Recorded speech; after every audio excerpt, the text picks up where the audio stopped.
Bismillahirrahmanirrahim. Assalamualaikum warahmatullahi wabarakatuh.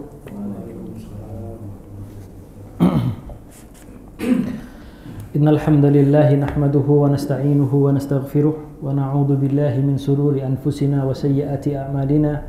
May yahdihillahu fala mudilla lahu wa may yudlil fala hadiya lahu. Asyhadu an la ilaha illallah wahdahu la syarika lahu وأشهد أن محمدا عبده ورسوله وصفيه وخليله وخيرته من خلقه وأمينه على وحيه أرسله ربه رحمة للعالمين وحجة على الناس أجمعين ومنار للسالكين وصلوات ربي وسلامه عليه وعلى آله الطيبين الطاهرين وعلى أصحابه غر الميامين ما اتصلت عين بنظر ووعت أذن بخبر وسلم تسليما كثيرا. قال الله تبارك وتعالى في كتابه الأعلى يا أيها الذين آمنوا اتقوا الله حق تقاته ولا تموتن إلا وأنتم مسلمون. Jamaah yang dirahmati oleh Allah Subhanahu wa taala, alhamdulillah kita dipertemukan kembali oleh Allah Subhanahu wa taala dalam kesempatan yang insyaallah penuh dengan berkah ya.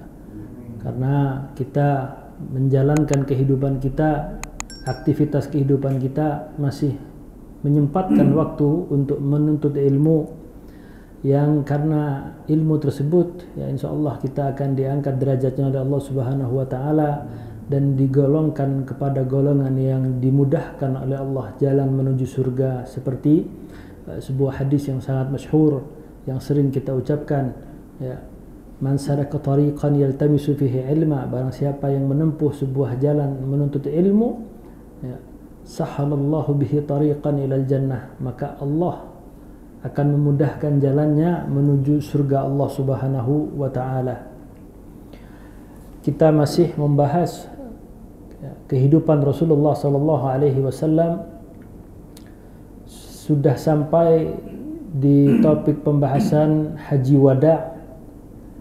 Dan akan insyaallah kalau ada waktu kita akan masuk kepada detik-detik terakhir hidupnya Rasulullah sallallahu alaihi wasallam, karena setelah hajjul wada, haji perpisahan, dan menyampaikan sebuah khutbah yang khutbahnya singkat akan tapi sangat jelas ya, sangat terang benderang ya, untuk difahami oleh kaum muslimin. Sebagai hikmahnya juga untuk kita kaum muslimin yang sudah 1444 tahun yang lalu Rasulullah SAW menyampaikan khutbah itu, dan bisa kita ambil manfaat ya, dari khutbah-khutbahnya. Kita pada pertemuan sebelumnya membahas hajjul wada ya, perpisahan haji perpisahan Rasulullah. Jadi Rasulullah itu sebelum, ini flashback sedikit, sebelum Rasulullah SAW itu melaksanakan haji wada, Rasulullah menyuruh Abu Bakar As-Siddiq untuk menunaikan manasik haji. Jadi yang pertama kali berhaji itu adalah Abu Bakar As-Siddiq atas perintahnya Rasulullah. Untuk apa? Untuk memberikan informasi kepada kaum muslimin bagaimana manasik Islam yang benar. Karena manasik jahiliyah, manasiknya orang-orang jahiliyah dulu, orang-orang Mekah itu bertawaf di Ka'bah itu secara telanjang. Ya. Kemudian banyak lagi menyembelih ya. Menyembelih binatang-binatang ternak itu disembelih aja. Ya. Udah dibiarkan ya. Dagingnya enggak diambil, enggak diapain. Jadi jahiliyah memang. Ya. Karena mereka tidak mengenal Allah Subhanahu wa taala. Mereka tidak beribadah kepada Allah Subhanahu wa taala. Bahkan mereka berkurban ya, niatnya bukan lillah, kan tapi untuk berhala-berhala yang di dalam Ka'bah terdapat 300 lebih berhala yang dihancurkan ketika Fathu Makkah. Jadi Abu Bakar As-Siddiq diutus oleh Rasulullah SAW untuk melaksanakan manasik haji. Ya, bagaimana caranya berhaji ya, dengan cara yang dibenarkan oleh syariat. Kemudian tidak lama setelah itu Rasulullah SAW menunaikan hajjul wada yang diikuti oleh 124, dalam satu riwayat 124.000 sahabat, baik yang ada di kota Madinah maupun yang berada di luar kota Madinah, itu ikut rombongan. Ya. Karena mereka mendengar Rasulullah SAW akan berhaji di tahun itu. Dan Rasulullah belum pernah berhaji semenjak beliau hijrah ke Madinah Al-Munawwarah sampai pada saat Hajjul Wada itu pertama kali. Nah, menurut riwayat ulama-ulama mu'arrikh itu adalah orang-orang yang ulama-ulama yang faham mendalam dan detail tentang sirah. Rasulullah SAW itu 3 bulan atau 4 bulan setelah Hajjul Wada itu meninggal kembali ke kekasihnya, yaitu Allah Subhanahu wa Ta'ala. Jadi ketika Rasulullah SAW menyampaikan khutbah-khutbahnya, terutama pengutusan Mu'ad bin Jabal ke negeri Yaman, kata Rasulullah SAW, ya Mu'ad, ya wahai Mu'ad, ya, sekiranya mungkin, ya, sangat mungkin tahun depan aku tidak akan bertemu denganmu. Ya. Itu udah perkataan Rasulullah kepada Mu'ad bin Jabal sebelum diutus ke negeri Yaman untuk berdakwah Islam kepada para kabilah-kabilah di negeri Yaman. Kemudian kita sampai di wasiat Rasulullah SAW di Hajjul Wada. Rasulullah SAW sempat berwasiat, ya kita kemarin sampai sini, kepada kaum muslimin, fattaqullaha fin nisa, maka bertakwahlah engkau kepada Allah, kepada wanita atau istri-istri kita. Fa innakum akhadtumuhunna bi amanatillah, karena kalian mengambil mereka dengan amanat dari Allah Subhanahu wa Ta'ala. Bukankah seorang istri itu amanat, seorang anak itu amanat yang Allah berikan kepada kita? Berarti kita dianggap oleh Allah Subhanahu wa Ta'ala ini sebagai orang yang mampu dalam menyampaikan amanat, ya, dalam mengurus amanat Allah. Celaka, ya, sungguh celaka, ya, kalau kita diberi amanah oleh Allah Subhanahu wa Ta'ala akan tapi kita sia-siakan. Kemudian wastahlaltum furujahunna, dan kalian halalkan kemaluan-kemaluan mereka. Bukankah tidak ada perbedaan antara pernikahan dengan perzinahan? Bukankah jimaknya tetap sama? Hubungan badannya tetap sama? Akan tapi apa yang membedakan? Ya. Wastahlaltum furujahunna bi kalimatillah, dan engkau menghalalkan kemaluan mereka, ya, dengan kalimat Allah. Bukankah ketika akad nikah kita mengucapkan kalimat Allah, berjanji kepada Allah dengan saksi, ya. Dan di walimatul urus itu para malaikat turun, ya, menyaksikan janji kita kepada Allah Subhanahu wa Ta'ala. Jadi tidak ada bedanya. Yang bedanya itu hanya akadnya saja. Ya, orang yang sudah dewasa itu faham. Ya. Orang yang sudah menikah itu pasti akan berhubungan biologis. Dan orang yang zina itu juga berhubungan biologis. Tapi ini adalah agama yang sempurna, agama yang komplit. Semuanya diatur dalam Islam, sehingga Islam menutup, ya, menutup sifat malu kita. Kalau kita awal nikah dulu, ya, awal nikah dulu, malam pertama, malam kedua, 1 minggu itu, wah, lagi luar biasanya, ya. Itu kita keluar kamar malu, tapi nggak ada rasa bersalah.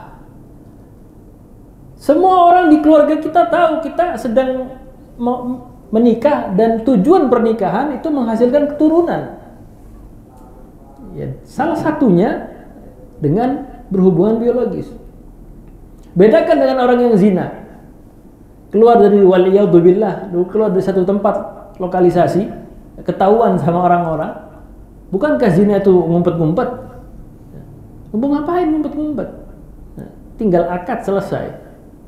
Nah, jadi perbedaannya kita halalkan mereka perempuan dengan kalimat Allah Subhanahu wa taala. Kemudian walakum alaihinna alla yuti'na furusyakum ahadan takrahunahu. Dan hak-hak kita, ya, istri itu harus taat sama kita kalau kita melarang istri kita untuk memasukkan orang-orang yang kita benci, kita nggak suka. Ya. Fulan jangan masuk ke rumah, kalau ketok-ketok jangan dibukain. Ya, istri harus taat. Oke, karena itu hak kita, dan istri juga mempunyai hak, yaitu kita beri nafkah, ya, kita beri ilmu, kita bimbing istri itu ke jalan Allah Subhanahu wa taala. Karena sebaik-baik apapun, ya, setakwa apapun perempuan tetap perempuan, bengkok. Ya. Karena apa? Mereka diciptakan dari tulang rusuk yang paling bengkok, kata Rasulullah SAW. Kalau kita kencangkan dengan paksa, dia akan patah. Ya, makanya pelan-pelan. Nggak bisa ya, setahun 2 tahun, ya, pelan-pelan. Bukankah Aisyah ummul mukminin, ya, ibunya kaum orang-orang yang beriman, itu cemburu kepada Khadijah, seakan-akan Khadijah ada di depannya, padahal Khadijah sudah lama meninggal. Ummul mukminin radhiyallahu taala anha, Khadijah bintu Khuwailid, ya, istri pertama Rasul sallallahu alaihi wasallam. Ya, seakan-akan Khadijah itu masih ada dan baru meninggal kemarin sore. Itu ummul mukminin, ya. Apalagi sekarang. Jadi, dan mereka juga kalau tidak taat itu kita boleh ya. Fadribuhunna daraban ghairu mubarrih. Kita boleh memukul mereka dengan pukulan yang tidak meninggalkan bekas dan tidak meninggalkan rasa sakit. Kayak apa itu pukulannya? Ya pukulan pura-pura. Jangan dipukul beneran. Ya. Ntar visum selesai. KDRT ada pasalnya. Ya. Daraban ghairu mubarrih itu pukulan yang nggak ada bekasnya. Ya, kayak kita pukulan kecil lah. Jangan begitu. Ya, seperti itu. Jadi kemudian walahunna alaikum rizquhunna wa kiswatuhunna bil ma'ruf. Dan mereka para istri-istri kalian itu mempunyai hak kewajiban yang harus kita penuhi kepada mereka, yaitu rizquhunna, yang mempunyai arti nafkahnya. Ini yang disampaikan oleh Rasulullah SAW. Wa kiswatuhunna, dan memberikan pakaian yang baik, ya. Kemudian tempat tinggal yang layak, yang penting bisa dipakai untuk berteduh dari panasnya matahari, ya. Dan nggak kena hujan, udah selesai, semampu kita, ya. Kemudian bil ma'ruf, dengan cara yang baik. Ingat kiswatuhunna, itu pakaiannya kita pakaiin yang baik, jangan dipakein yang nggak baik. Baju di dalam rumah beliin, baju di luar rumah beliin, jangan dibalik. Kalau di rumah pakaiannya lesu, kemudian keluar, masya Allah, ya. Kata Umar bin Khattab radhiyallahu ta'ala an, seandainya perempuan itu tahu jahatnya matanya laki-laki, ya, besok mereka itu mungkin gak akan keluar dari rumah. Laki-laki tetap laki-laki, ya, kucing dikasih ikan. Nah, jadi itu memang fitrah. Jadi jahat mata laki-laki itu. Kemudian jamaah yang dirahmati oleh Allah Subhanahu wa taala, Rasulullah sallallahu alaihi wasallam berwasiat tentang istri-istri dan harta nyawa kita sebagai kaum muslimin, ya, di mana hari yang suci tersebut, Yaumul Hajj, ya, bulan yang suci dan tempat yang suci, ya, itu haramun alaikum, sudah haram bagi kalian. Tidak ada lagi pertumpahan darah, peperangan-peperangan di zaman jahiliyah dulu udah dihapus sama Rasulullah SAW. Jadi contohnya seperti ini, pertempuran di zaman jahiliyah, kabilah A sama kabilah B berperang. Kemudian apakah seluruh kabilah A ini terjun ke medan perang? Apakah seluruh kabilah B ini terjun ke medan perang? Kan tidak. Ada yang nggak ikut. Tapi dendam kesumatnya, kabilah A yang masih tersisa ini membunuh semua kabilah B meskipun yang tidak ikut berperang. Maka cukup bagi syariat Islam diturunkan oleh Allah hukum, ya, yaitu qisas. Dan hukum yang agak berat untuk dilaksanakan itu tidak ada kata perintah atau diwajibkan atau tidak. Kita lihat hukum puasa. Allah SWT menggunakan kalimat kutiba alaikumusiyam, bukan menggunakan kata diwajibkan, padahal wajib itu juga bahasa Arab. Wajib, ya, itu bahasa Arab, tapi Allah tidak menggunakan redaksi tersebut, menggunakan kutiba alaikumusiyamu, menandakan bahwa asyam, berpuasa, ini bukan perkara yang remeh, yang cuma sekedar menahan makan dan minum saja, menahan nafsu saja, enggak. Karena puasa itu untukku, kata Allah, dan aku yang akan memberikan pahalanya secara langsung. Itu keutamaan puasa. Kemudian yang kedua, kalau kita lihat redaksi kutiba alaikumul qisasu fil qatla.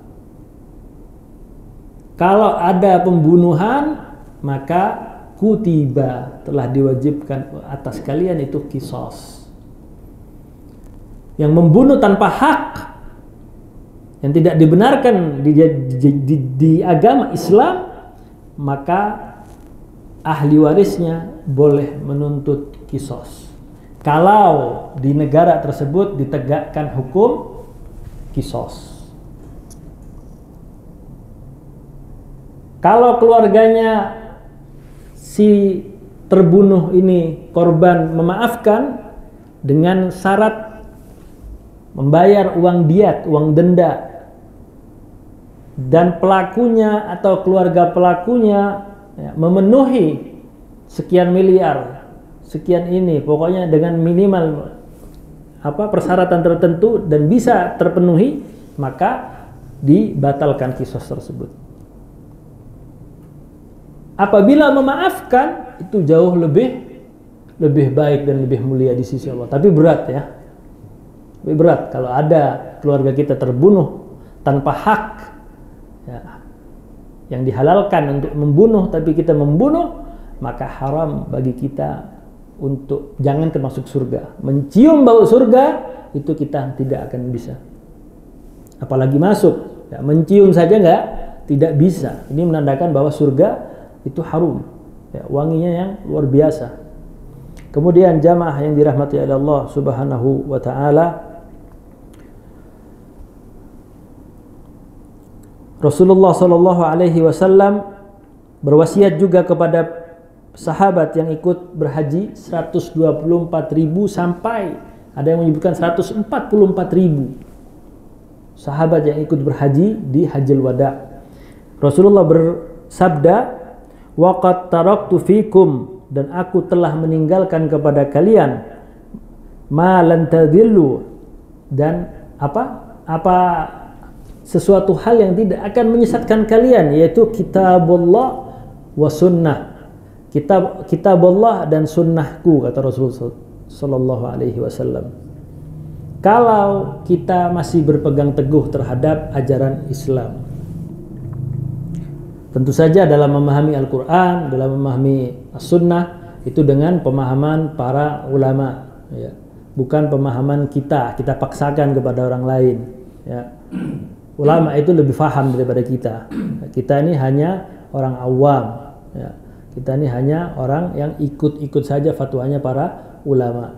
Ulama juga mengikuti fatwanya para ulama-ulama terdahulunya, ya. Jadi ya, kita dalam kitabullah, ya, kitab Allah SWT dan sunnah. Oh, ini sunnah, ya, ini sunnah, ini sunnah. Nggak semuanya sunnah kita fahamin dengan akal pikiran kita, ya, kita fahamin dengan pemikiran bagaimana para ulama, ya, ulama-ulama salaf. Fadilah ilmunya salaf itu luar biasa, ya. Fadilah ilmunya salaf itu luar biasa. Bahkan ada sebuah kitab, ya, berjudul Fadilah ilmu salaf ala ilmu khalaf. Fadilahnya ilmunya para salaf terhadap ilmunya para khalaf. Khalaf itu generasi-generasi setelah salaf itu khalaf. Jadi kita dalam memahami sebuah dalil, Waalaikumsalam, dari sebuah dalil dari kitabullah, nggak salah juga ketika kita hidup di Indonesia kita memahami dalil tersebut dengan menggunakan umpamanya kalau fikihnya di Indonesia mayoritas fikih Syafi'i, ya kita pahami dengan cara fikih Syafi'i, nggak ada masalah, ya. Karena nggak akan ada gejolak, ya. Masalahnya sekarang kalau di Indonesia mayoritas dari Sabang sampai Merauke bermadhab fikihnya secara Syafi'i, ya, kemudian kita datang, ya, kita bawa fikihnya Abu Hanifah, ya, gempar itu masyarakat, itu gempar, ya, ini kok beda, ini kok begini, kok begitu, ya, gempar. Jadi dalam memahami kitabullah dan sunnahnya Rasul Sallallahu Alaihi Wasallam, ya, kita diwajibkan untuk mengikuti para ulama. Kemudian Rasulullah SAW mengatakan, Ayyuhan nas, wahai sekalian manusia, innahu la nabiyya ba'di, sesungguhnya tidak ada nabi setelahku. Itu penegasan dari Rasulullah SAW kepada para sahabatnya di Hajjul Wada'. Ini penegas, sebagai penegas kepada para sahabat, nggak ada nabi lagi setelah Rasulullah. Jadi kalau ada nabi-nabi lagi setelah Rasulullah, itu bukan nabi, ya.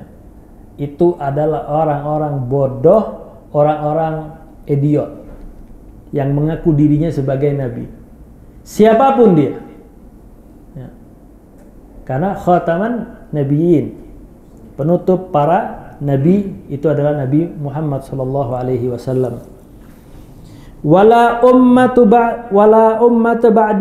ba'dakum, dan tidak ada umat setelah setelah kalian. Berarti umatnya Rasul itu adalah umat yang terakhir, ya. Kalau umatnya Nabi Musa itu masih ada lagi, adalah nabi setelah Nabi Musa, ada setelah Nabi Ibrahim, ada setelah Nabi Ismail, ada setelah Nabi Yakub, Nabi Yusuf, itu ada semua.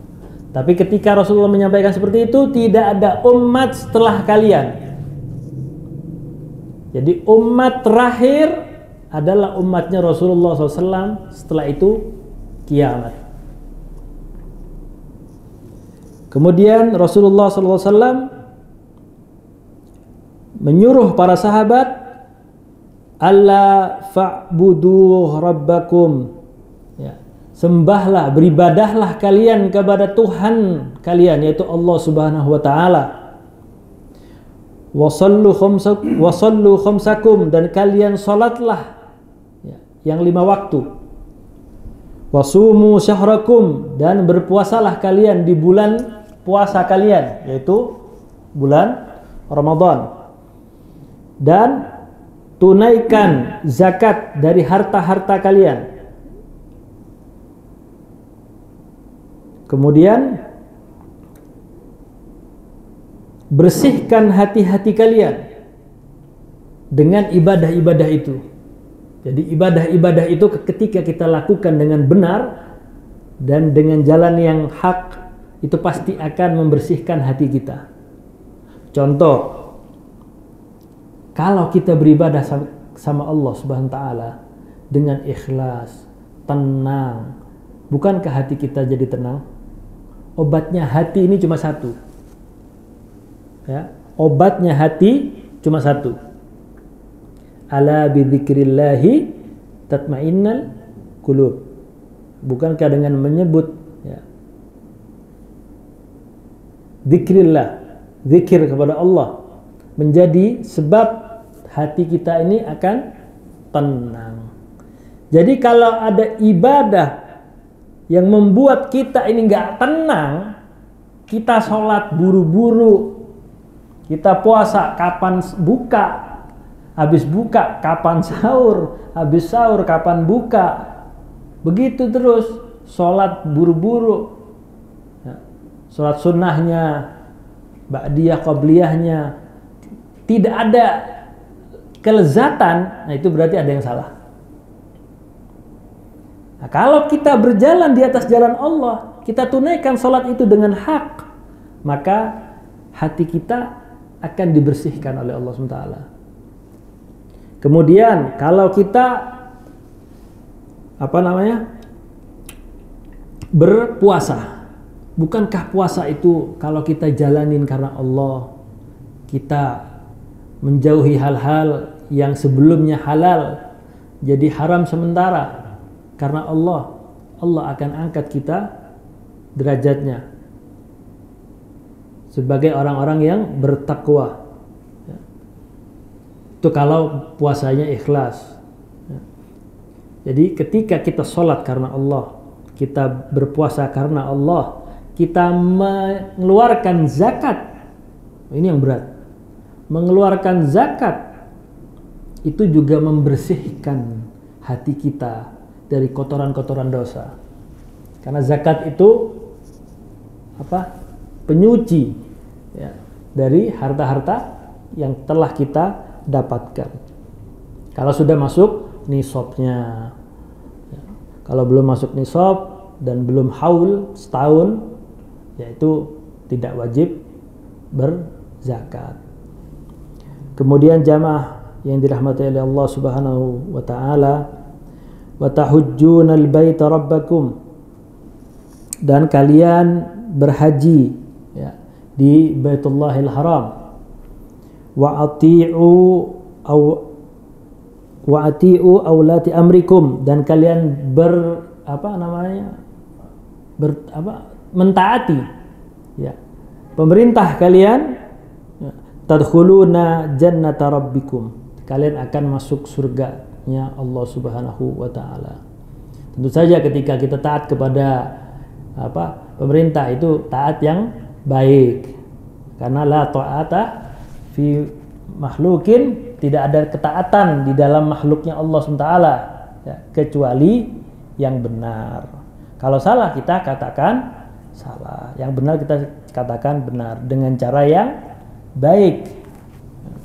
Kemudian Rasulullah sallallahu alaihi wasallam, wa antum tas'aluna anni fama antum qailun. Nah, ini Rasulullah saja yang dijamin surganya oleh Allah, dijamin salah dosanya dihapus sama Allah Subhanahu wa taala.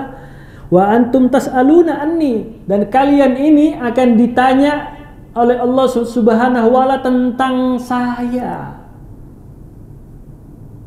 Berarti ada rasa khawatir di hati Rasulullah. Ada rasa khasyah, khawatir, takut sama Allah Subhanahu wa taala.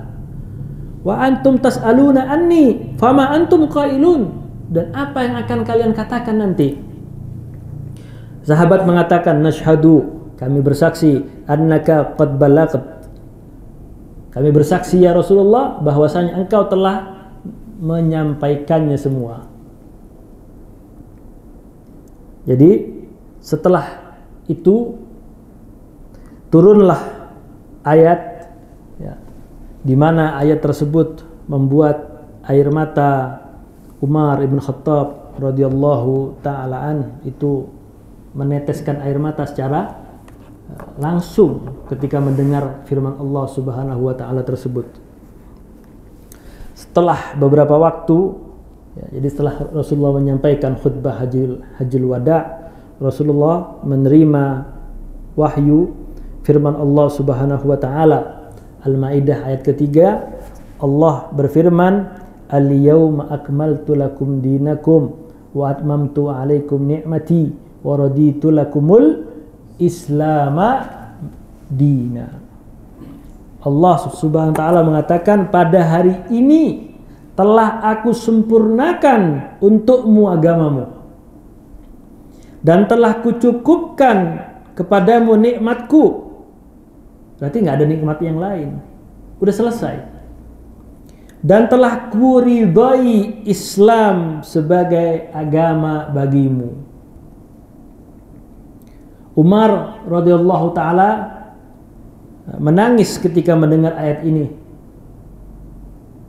karena Umar sadar bahwa Islam itu sudah sempurna, dan setelah turunnya ayat ini Rasulullah Sallallahu Alaihi Wasallam akan meninggalkan sahabatnya karena udah sempurna. Kalau udah sempurna ya sudah selesai, dakwahnya Rasul sudah selesai. Kalau sudah selesai seperti apa? Ya akan meninggal. Meskipun di saat meninggalnya ya, Rasulullah SAW meninggal, Umar bin Khattab itu satu-satunya orang yang berdiri mengatakan, siapa saja yang mengatakan Muhammad telah meninggal akan aku tebas lehernya. Nabi Muhammad itu enggak meninggal. Nabi Muhammad itu seperti Nabi Allah Musa sedang menemui Allah Subhanahu wa taala. Ntar juga akan datang lagi. Gak ada yang berani sama umat. Diam semua. Hingga keluar dari rumah Rasulullah SAW, sahabat yang mulia Abu Bakar radhiyallahu ta'ala mengatakan, Muhammadun, ya, Nabi Muhammad SAW telah meninggal. Barang siapa yang menyembah Nabi Muhammad, ketahuilah Muhammadun telah meninggal. Faman kana ya'budullah, dan barang siapa yang menyembah kepada Allah, beribadah kepada Allah, fa innahu hayyun, ketahuilah Allah itu maha hidup. La yamut, tidak akan pernah ada matinya. Jadi Rasulullah itu seperti kita, seperti nabi-nabi yang sebelumnya. Tidak ada yang bertahan sampai yaumul qiyamah. Semua nabi itu meninggal, nggak ada yang tidak meninggal, kecuali siapa? Isa alaihi salatu wassalam. Memang Allah kehendaki ya, Nabi Allah Isa ya, diangkat oleh Allah Subhanahu wa taala dan akan diturunkan kembali oleh Allah Subhanahu wa taala. Akan tapi tidak membawa syariatnya. Kan turunnya di mana nanti Nabi Isa? Di Suriah. Masjidnya Masjid Bayda, Masjid Putih. Ya, turun Nabi Allah Isa dengan memegang sayapnya kedua malaikat, turun di Masjid Putih. Ya, dan Imam Mahdi mundur, menyuruh Nabi Isa untuk menjadi imam. Kan tapi Nabi Isa nggak mau. Nabi Isa turun, disuruhnya Imam Mahdi, engkau saja. Menandakan apa? Menandakan bahwa Nabi Isa turun itu ikut syariatnya Nabi Muhammad SAW.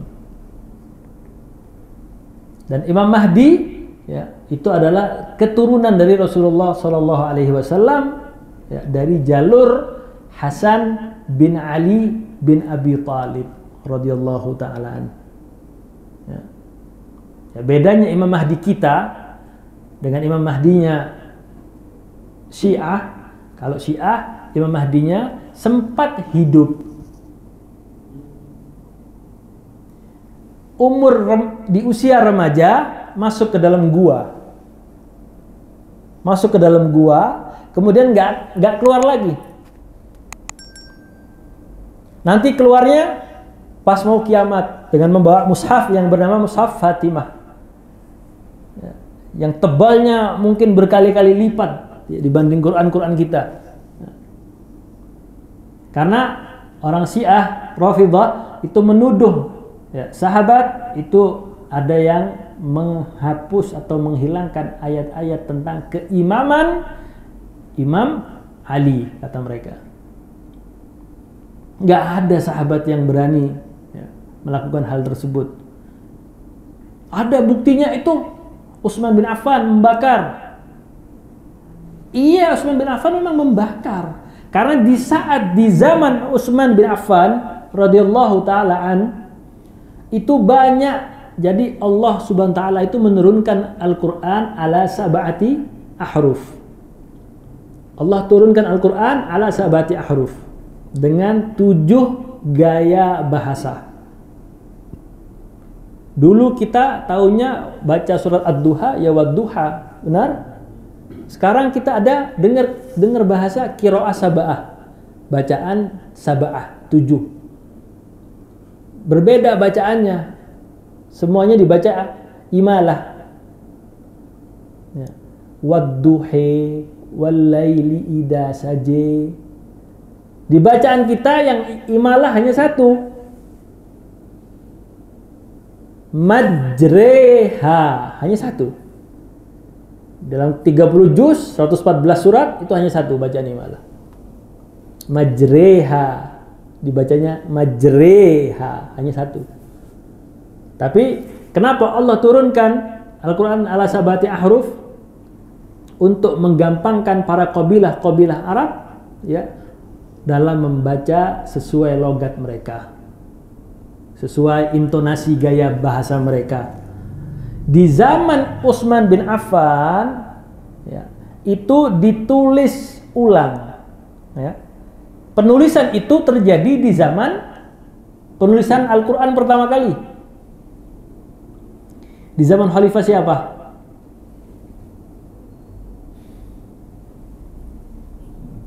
Abu Bakar As-Siddiq ya, atas usulan Umar bin Khattab. Tetapi Abu Bakar sempat menolak. Kaifa af'alu syai'an wa lam yaf'aluhu Rasul? Bagaimana aku melakukan sesuatu yang belum pernah Rasulullah lakukan? Bid'ah namanya. Tapi kata Umar bin Khattab, la wallahi innahu khair. Demi Allah, innahu la khair. Itu adalah perbuatan yang bagus, baik.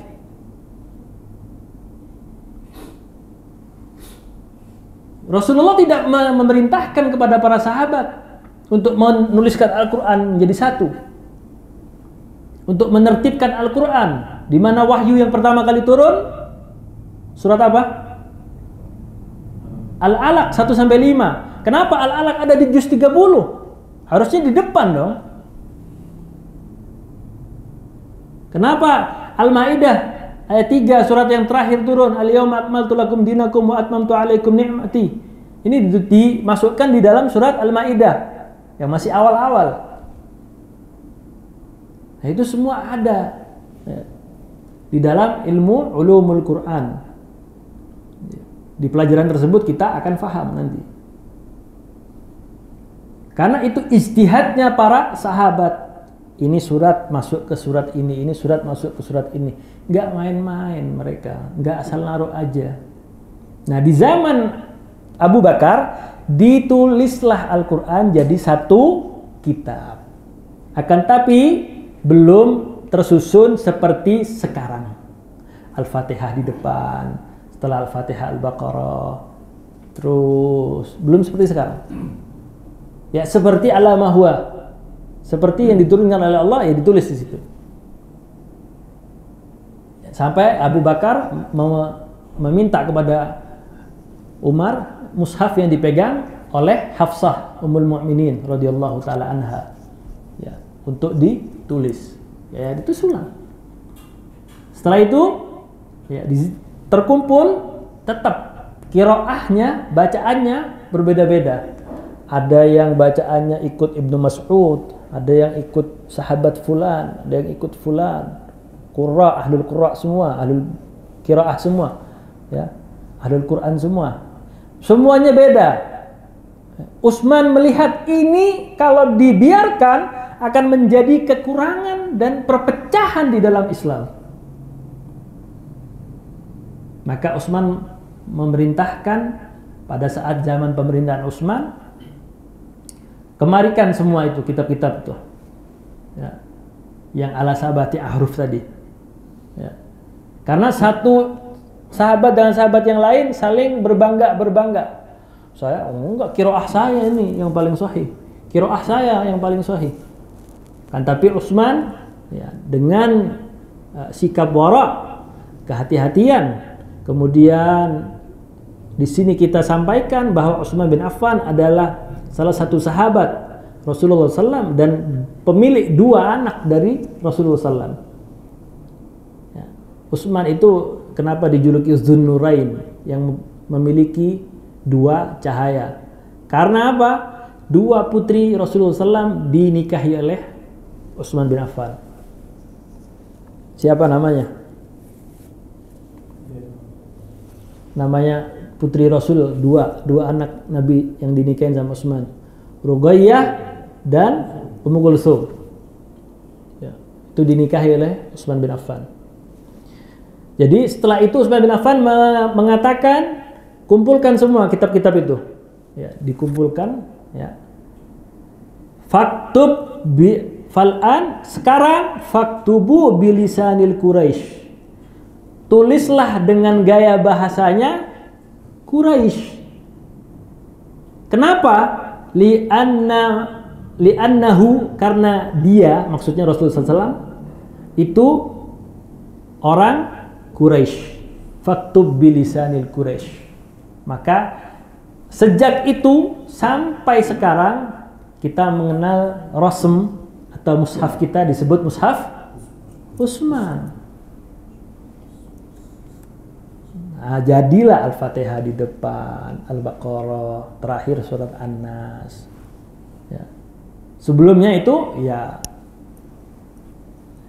pokoknya jadi satu buku aja. Ya, sesuai maratibil wahyi, maratib al-wahyi. Urutan-urutan tertibnya wahyu. Masih simpang siur. Ya. Para sahabat beristihad, ini masukkan ke dalam surat ini masukkan ke dalam surat ini terusannya surat ini terusannya. Itu bukan perkara yang yang gampang diselewengkan oleh para sahabat. Ya. Ancamannya waliyadzubillah, ya, sahabat itu adalah orang-orang pilihan. Ya. Kalau bukan dipilih sama Allah Subhanahu wa taala, mereka tidak akan, ya, beriman kepada Rasul SAW. Jadi di zaman Utsman itu dikumpulkannya Al-Quran dengan gaya bahasanya orang Quraisy. Jadi yang kalau kita baca, yaitu gaya bahasanya mereka, bacaan mereka seperti itu. Ya. Kan tapi Al-Quran bukan itu. Ya, kalamul Quraisy bukan itu. Ini di atasnya lagi. Ya. Karena Al-Quran itu berbahasa Arab. Ya. Karena wahyu turun, mukjizat itu turun, itu sesuai dengan adat kebiasaan para nabi saat itu. Orang-orang Arab saat itu sangat mencintai syair. Ya, turunlah Al-Quran. Di zaman Nabi Allah Musa, sihir. Ya. Mukjizatnya apa? Ya sihir juga. Tongkatnya dilempar jadi ular, tangannya dikeluarkan dari jubahnya keluar cahaya. Di zaman Nabiullah Isa, pengobatan kalau nggak salah. Nabiullah Isa, kenapa disebut Al-Masih? Menyentuh saja bisa menyembuhkan orang-orang yang sakit kusta, sakit kulit yang kelas berat itu kusta itu, yang sampai melupas semua kulitnya. Itu disentuh doang sama Nabiullah Isa sembuh. Itu mukjizatnya, dan menghidupkan orang yang meninggal. Tentu saja atas izin Allah sebagai mukjizat, karena mukjizat itu sesuatu yang di luar nalarnya manusia, itu mukjizat. Kemudian jamaah yang dirahmati oleh Allah Subhanahu wa taala, Rasulullah SAW bertanya kepada Umar, apa yang menyebabkan engkau menangis ya Ibnu Khattab? Aku menangis karena sebelum ini kita senantiasa mendapat tambahan ajaran dalam agama kita. Adapun setelah sempurna, maka tidak ada sesungguhnya sesuatu yang sempurna kecuali kekurangan. tidak ada sesuatu pun yang sudah sempurna kecuali akan berkurang. Sempurnanya kita manusia itu biasanya di usia 40 matang. Setelah 40 itu wallah banyak keluhan itu. Yang boyok sakit lah. Ya, belum 40 aja kita kadang sakit pinggang. Ya, apalagi udah di atas 40. Jadi setelah itu tidak ada lagi tambahan ilmu ya, yang didapatkan oleh Umar bin Khattab sallallahu alaihi wasallam radhiyallahu taalaan dalam Islam, karena Islam telah sempurna. Kemudian jamaah yang dirahmati oleh Allah Subhanahu wa taala, Rasulullah sallallahu alaihi wasallam menjawab, ya sadaqta ya Umar, kamu benar wahai Umar. Jadi Umar itu mempunyai sifat yang kalau kita sebut itu bukan mukjizat. Kalau mukjizat itu khusus kepada Nabi. Tapi Umar ini lebih ke apa namanya, kalau wali itu mempunyai apa? Karomah. Ahlus sunnah wal jamaah itu meyakini adanya karomah lil aulia. Dan siapa ya aulia itu?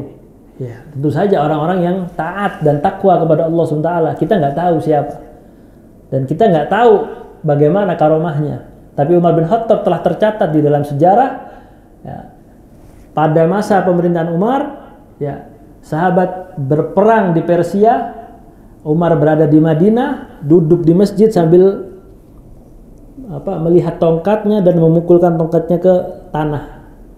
Akhirnya sambil keluar keringat, ya, Umar bin Khattab itu. Sampai mengatakan, setelah itu Umar mengatakan Islam telah menang. Sebelum utusan datang. Ya, setelah itu datang utusan mengatakan bahwa perang melawan Persia sudah menang. Makanya orang-orang Persia, orang-orang Syiah itu banyaknya di Persia itu benci banget sama Umar. Karena di zaman Umar Persia jatuh, ya, luluh lantah bangunannya. Ya, ibarat bangunan nih itu ambruk, nggak ada lagi tersisa bangunan-bangunan Persia. Jadi Umar ini mempunyai karomah seperti itu.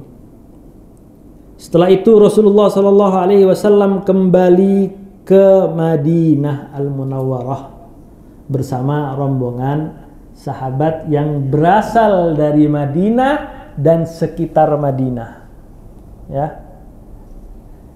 Yang berasal dari Madinah dan dekat kota-kota di Madinah atau yang mengarah ke jalur utara. Ini membantah riwayatnya orang-orang Syiah bahwasanya di perjalanan pulang Rasulullah berkhutbah dengan khutbah yang panjang, khutbah Ghadir Ghum,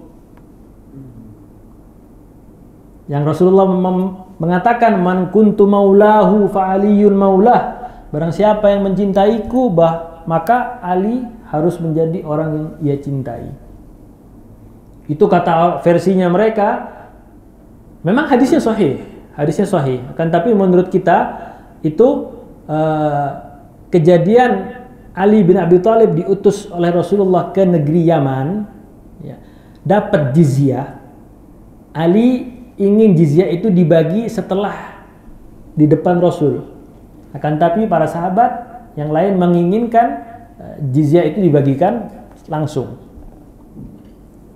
Versinya Syiah itu adalah penunjukan langsung kepada Sayyidina Ali, Imam Ali, bahwasanya Rasulullah menunjuk Ali bin Abi Thalib sebagai penerusnya. Disaksikan ratusan ribu sahabat. Mau ngapain? Orang Mekah mau ikut nganter Rasul juga pulang ke Madinah. Jadi Mekah itu di bawah Madinah kalau kita lihat peta. Yaman itu di bawahnya Madinah. Ya. Jadi yang ikut pulang ya rombongan yang dari utara, yang dari atasnya kota Mekah. Kalau kita lihat peta itu Madinah baru Mekah, baru Yaman di bawahnya. Nah, tentu saja ada kota-kota lain setelah di bawahnya kota Mekah itu, Tapi pada saat itu yang terkenal ya hanya ini dua nih, Mekah, Madinah. Ya, sampingnya lagi Taif, sampingnya lagi Jeddah. Kemudian Rasulullah SAW ya pulang ke Madinah Al-Munawwarah.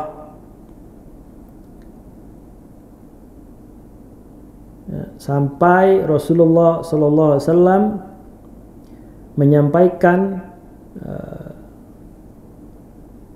kepada para sahabatnya untuk bertawaf wada. Tawaf wada. Jadi bedanya tawaf umroh sama tawaf haji apa? Kalau tawaf umroh ada nggak tawaf wadanya? Nggak ada. Tawaf penutup. Ya. Kalau haji ada kan tawaf kudum sama wada sama apa? Sa'i, ya, lempar jumroh sama wukuf. Nah kalau umroh nggak pakai lempar jamarat, jumroh nggak pakai wukuf. Nah. Kemudian Rasulullah memerintahkan para sahabatnya untuk bertawaf dan kemudian balik ke Madinah Al-Munawwarah. Dan kesombongan Imperium Romawi telah membuatnya enggan ya pengiriman delegasi dan pasukan khusus terakhir. Ya, orang-orang Romawi masih aja sombong, ya, enggan mengakui hak hidup bangsa lain karena bangsa Romawi ini bangsa penjajah, memang menjajah terus. Bahkan mendorongnya untuk membunuh para pengikutnya yang berani masuk agama Islam. Ya, sebagaimana yang mereka lakukan terhadap Farwah bin Amr al-Judhami, seorang penguasa daerah Ma'an. Daerah Ma'an itu daerah dekat Syam, ya. Masih berada di bawah kekuasaan Romawi tapi masuk Islam, ya dibunuh. Melihat kesombongan ini Rasulullah mempersiapkan bala tentara yang cukup besar. Ini bala tentara yang nggak sempat berangkat. Ya apa? Sudah berangkat tapi nggak sempat berperang. Ya, sempat berhenti beberapa saat. Pasukan yang cukup besar tepat pada bulan Safar tahun ke-11 Hijrah dan mengangkat Usamah bin Zaid, anaknya Zaid bin Harithah. Ya, Usamah bin Zaid bin Harithah sebagai panglima perang. Pada saat itu Usamah bin Zaid itu menurut para ulama sirah meyakini berusia sekitar nggak lebih dari 20 tahun, antara 15 sampai 20 tahun. Pasukan yang sangat besar panglimanya Usamah bin Zaid untuk ke Romawi. Memerintahkan untuk menjelajahi perbatasan Balqa. Ya, Balqa itu daerah dekat negeri Syam, sebuah wilayah di Palestina dengan tujuan menimbulkan rasa takut kepada orang-orang Romawi. Nah ini politik nggak? Berpolitik Rasulullah, menunjukkan manuver kekuatan Islam itu harus ditampakkan. Ketika sekarang ini maksiat ditampakkan, ya kenapa kita beramal saleh kita tutup-tutupi? Ya orang sekarang bermaksiat terang-terangan, ya kita berbuat amar ma'ruf nahi munkar ya terang-terangan juga. Nggak perlu kita sembunyi-sembunyi. Kalau terang-terangan kurang ikhlas gitu. Ya nggak juga. Ikhlas tuh tempatnya di hati. Ya, selama kita mau terang-terang atau sembunyi-sembunyi, ya selama karena Allah ya tercatat tidak ada riya, ya aman. Kemudian menimbulkan rasa takut. Jadi cuma disuruh ini aja. Apa namanya? Ya Allah. Ya sofos saja. Menunjukkan kekuatannya kaum muslimin. Dan ini membuat ya kepercayaan diri bangsa Arab ini naik. Dan bangsa Romawi turun. Karena Arab semuanya sudah masuk Islam. Ya. Orang-orang Arab semuanya sudah masuk Islam. Ya. Wilayah-wilayah kecil sedikit ya. A'jam itu selain Arab yang tidak berbicara dengan bahasa Arab itu disebut A'jam. Itu hanya sedikit ya, belum perluasan wilayah. Karena perluasan wilayah itu di zaman sahabat nanti. Kemudian ya sebuah wilayah di Palestina dengan tujuan menimbulkan rasa takut kepada bangsa Romawi dan mengembalikan kepercayaan diri setiap hati orang Arab yang menetap di perbatasan, karena di perbatasan itu luar biasa ya, efeknya itu luar biasa. Perbatasan negeri muslim sama negeri kafir itu wah ngeri ya, apalagi di zaman-zaman dahulu. Kalau sekarang ya mungkin negara A sama negara B mau nyerang juga mikir-mikir dulu ya, apalagi sama-sama punya nuklir, tinggal pencet selesai. Ya, kalau zaman dulu nggak ada. Kalau zaman dulu itu memang fitnahnya berat, orang tinggal di daerah perbatasan. Sehingga tidak ada seorang pun yang beranggapan bahwa kecongkaan, kesombongan orang-orang Romawi, tidak ada yang memberi sanksi bahwa masuk Islam hanya akan mengantarkan kepada kematian. Jadi Rasulullah ingin menampakkan pada mereka, tetap kamu nggak akan saya tutupi mata saya ini kepada kalian. Kalian tetap akan kami awasi. Ya, mendengar hal tersebut, ya, sabda Rasul SAW, orang-orang para sahabat mulai kasak kusuk berbicara tentang panglima perang tersebut, yaitu Usamah bin Zaid, yang relatif masih muda di bawah umur para sahabat yang lain, sehingga mereka menyebabkan rasa enggan ikut serta di bawah komandonya. Maka Rasulullah bersabda, jika kalian mencela kepemimpinan Usamah bin Zaid, maka sesungguhnya kalian telah mencela kepemimpinan ayahnya sebelumnya. Demi Allah, ayahnya benar-benar tercipta untuk memimpin dan benar-benar orang yang paling aku cintai, karena Zaid bin Harisah itu anak angkatnya Rasul sallallahu alaihi wasallam. Kemudian, dan dia adalah orang yang paling aku cintai setelah ayahnya. Makanya ditunjuk sama Rasul. Mendengar ucapan tersebut, para sahabat dengan penuh ketundukan mendukung kepemimpinan Usamah bin Zaid dan bergabung di bawah pasukannya, ya, sampai keluar bersama dan singgah di Al-Jurf, ya, berjarak 1 fars. Ya, kalau istilah jarak pada zaman dulu itu fars. 1 fars itu kurang lebihnya 8 km. Ya, dari Madinah Al-Munawwarah, namun kemudian dikejutkan dengan berita yang menyedihkan. Ya, pasukan ini bukan kayak pasukan sekarang. Ya, sudah keluar beberapa hari, sudah muter-muter, sudah berpatroli. Ya, kemudian terdengar kabar yang menyebabkan pasukan itu menunggu kepastian kepada mereka, dan Allah telah mentakdirkan juga bahwa pasukan ini adalah pasukan utusan perang pertama yang direalisasikan pada pemerintahan Abu Bakar As-Siddiq. Jadi kabar yang didapat oleh pasukan tersebut adalah meninggalnya Rasulullah Sallallahu Alaihi Wasallam. Kita akan bahas meninggalnya Rasulullah Sallallahu Alaihi Wasallam di pertemuan yang akan datang insya Allah. Karena Hajjil Wada ini juga sangat panjang juga. Itu pun saya anak potong ya. Kita tidak membahas bagaimana beberapa peristiwa Rasulullah ketika pulang dari Makkah ke Madinah, karena keterbatasan waktu. Itu pun lebih ya. Jadi kita cukupkan pembahasan sampai sini, dan insya Allah di pertemuan selanjutnya ya kita bahas ya, bab tentang ya, hayatu at-tayyibah, ya, hidupnya orang yang mulia, akhir hidupnya orang yang mulia, yaitu Rasulullah SAW. Detik-detik terakhir, sampai apa yang disampaikan oleh Rasulullah SAW, wasiat apa, karena orang sebelum meninggal biasanya memberikan wasiat, apalagi itu seorang nabi ya. Orang tua kita aja biasanya menyampaikan wasiat, jangan bertengkar satu saudara, jangan begini, jangan begitu. Itu biasanya orang tua kita berwasiat seperti itu ya. Tahu wasiat-wasiat yang lain ya. Apalagi ini Rasul Sallallahu Alaihi Wasallam ya, pasti meninggalkan wasiat-wasiat ya, yang perlu kita bahas. Ya. Wallahu ta'ala alam bisawab. Kita tutup dengan membaca doa kafaratul majlis. Subhanakallahumma bihamdika asyhadu an la ilaha illa anta astaghfiruka wa atubu ilaik. Ya, kalau ada kesalahan itu salahnya dari ana pribadi. Kalau ada kebenaran maka kebenaran itu datangnya dari Allah Subhanahu wa taala.